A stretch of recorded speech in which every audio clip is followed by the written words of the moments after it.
Pwede siyang ganyan, and then, pwede rin siyang pag ganito.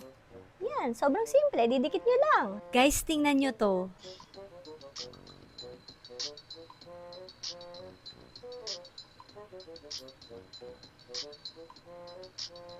And tingnan nyo, wala akong earphones.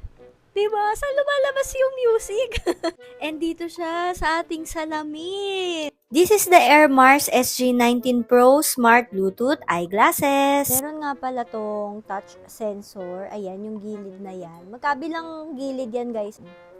Antayin nyo lang siyang magbukas. Ayan. So, bukas na siya. Tapos, kukonek nyo lang via Bluetooth sa inyong mga phones. So, ito ay may protection din sa UVA, UVB, and also anti-blue light na siya. So, kahit mag-computer kayo buong araw, kaya mag-cellphone kayo, hindi masisira yung mata nyo. Ganito nga pala itsura ng box niya. Kapag binili nyo, may rechargeable cable siya and both sides siya na ganyan, nakakatuwa kasi kailangan nyo siyang i-charge pareho. Meron tayong pang wipe ng ating glasses and also meron tayo ditong manual and meron tayong free pouch dito. Bukod sa Bluetooth speaker natin to, hindi pa natatapos yung feature niya dyan. So, meron siyang magnetic mechanism dyan na pwede siyang gamitin kapag nagda-drive kayo sa gabi or lalakad kayo sa gabi. So, ganyan siya na mamagnet. And then, kapag halimbawa sa umaga naman nasisilaw naman kayo, tatanggalin nyo lang yan and then ilalagay nyo lang tong isa.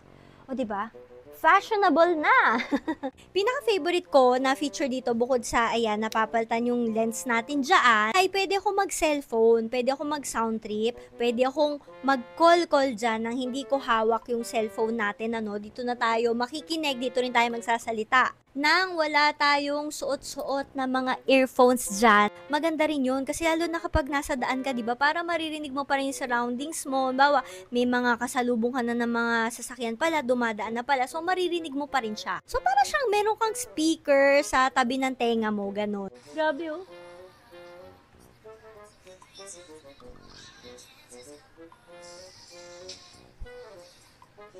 Ang saya! Ilalagay ko na to sa yellow basket para makabili na rin kayo. Ang ganda. Let's go! Grabe no, ang dami na umuuso. May mga smart eyeglasses na din na ganito.